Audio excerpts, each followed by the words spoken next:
Alors, pourquoi est-ce qu'on accepte d'être gouverné? C'est une question énorme en fait. Peut-être la question de la philosophie politique.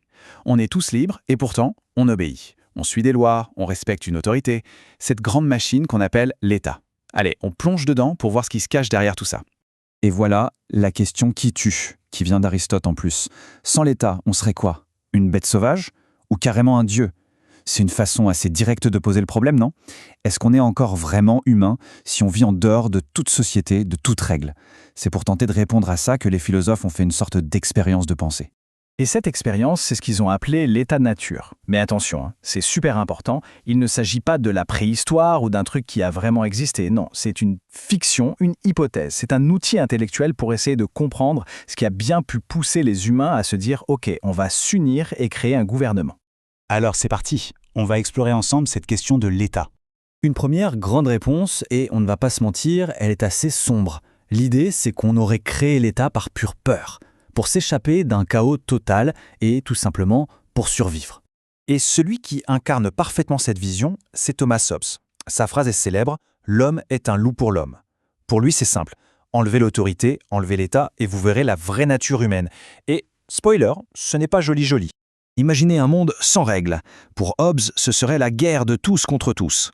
Pourquoi?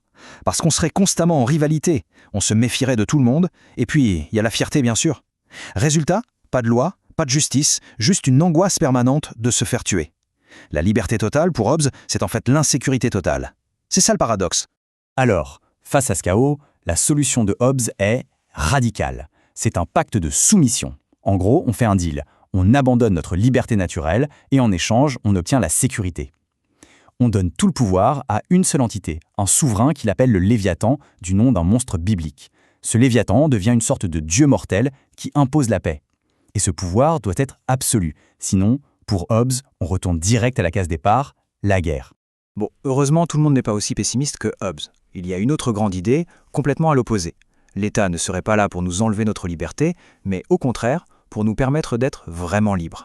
Et là, on arrive à Jean-Jacques Rousseau et sa phrase d'ouverture du contrat social qui est juste mythique. L'homme est né libre et partout il est dans les fers. Bam, lui, il renverse complètement la table. Il dit que le problème, ce n'est pas notre nature profonde. Non, si on est malheureux, si on se sent enchaîné, c'est la faute de la société. Pour Rousseau, à l'état de nature, l'être humain est fondamentalement bon. On est mu par la pitié, pas par l'agressivité. Alors, qu'est-ce qui a cloché? Eh bien, pour lui, c'est l'invention de la propriété privée. Le jour où quelqu'un a dit « ceci est à moi », c'est là que les ennuis ont commencé. Les inégalités, la jalousie, les conflits.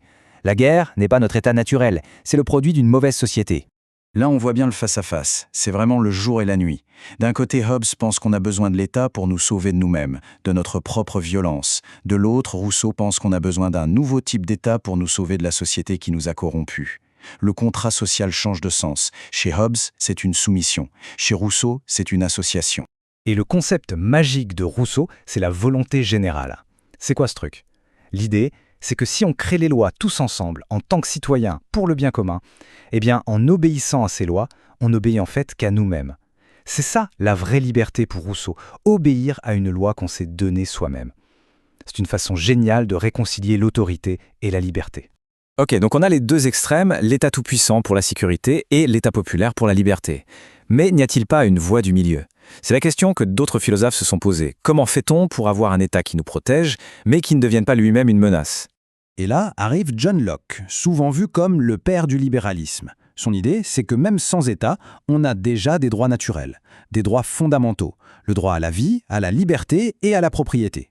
Du coup, le rôle de l'État, ce n'est pas de nous confisquer nos libertés, c'est de protéger ces droits qui existent déjà. Et point très important, ce pouvoir de l'État n'est légitime que si on y consent.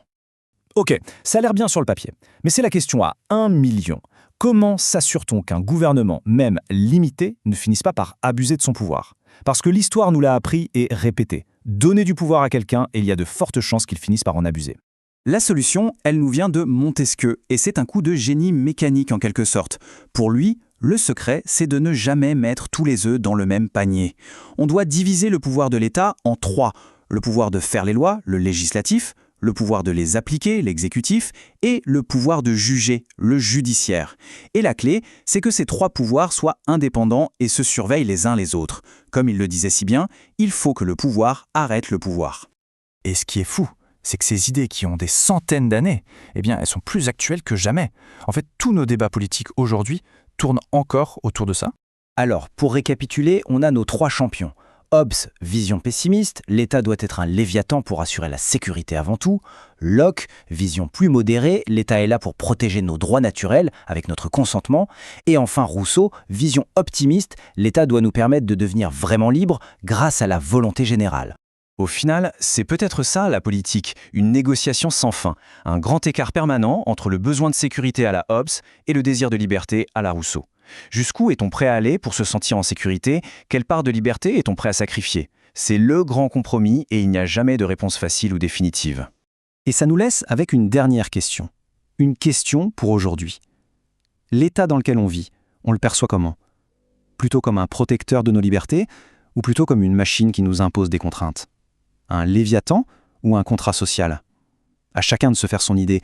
La question, elle, reste complètement ouverte.